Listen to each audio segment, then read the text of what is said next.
I believe that many of us were shown these documents over the years so that later we would talk about it. I mean, how can you keep the existence of extraterrestrials, if they were real, a secret? And how could anyone keep quiet knowing that they had seen documentation, official government documents labeled top secret, that expressed that these extraterrestrials were real and had visited this Earth?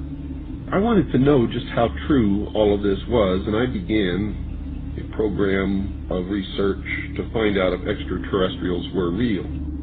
What I discovered was amazing. What I discovered, ladies and gentlemen, is that there has been a plan in existence to create an artificial extraterrestrial threat to this Earth in order to create a one-world totalitarian socialist government.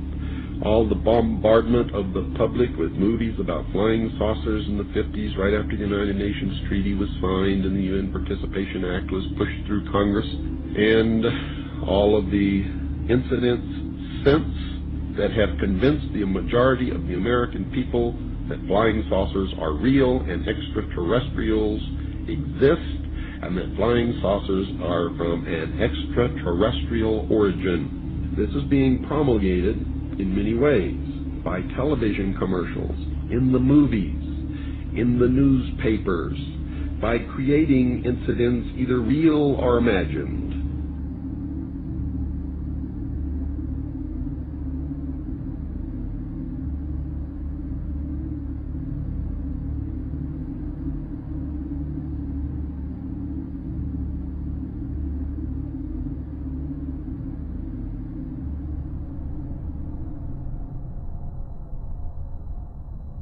I mean, how can a nuts and bolts spacecraft, you know, two objects that are supposed to be made of metallic steel, fly into each other at thousands of kilometers an hour, become one object and then fly off in another direction?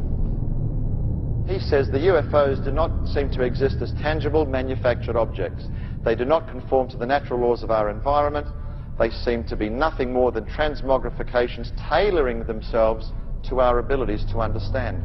The thousands of contacts with the entities indicate that they are liars and put-on artists. The UFO manifestations seem to be, by and large, merely minor variations of the old-age demonological phenomenon.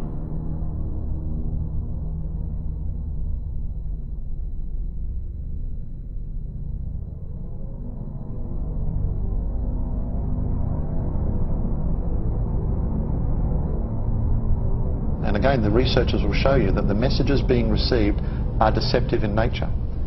They will tell you things like, well, you know, we've come from Venus or Mars in the 60s. That was the messages. Well, we now know that's impossible. Now they say they come from Sirius or Orion or Zeta Reticuli or somewhere far off, where we can't test those claims.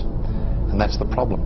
And some of the stories they've told us, like that, we know to be demonstrably not true. And if someone comes to you, Chris, and tells you a story and does all these things and says, I'm here to help you, but then does brutal things to you and then lies to you, then I don't think trust is a good place to start.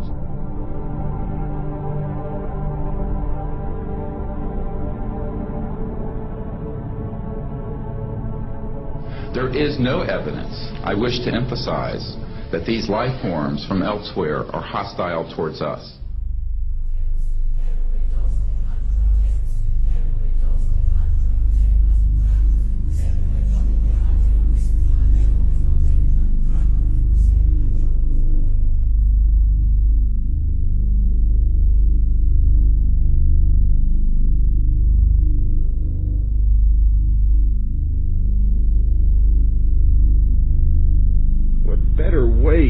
Implement a plan to bring about a one-world government than to create the possibility in the minds of the people of the world that we are being threatened from some other species, from some other planet, and do it in a way that if anybody questions it or challenged it or wants to talk about it publicly, that they are ridiculed.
my mind balked at the idea of believing that maybe all of my friends and all the bloods, innocent blood spilled by all my friends, and they had died at the hands, and the altar of corporate greed by a bunch of occultists.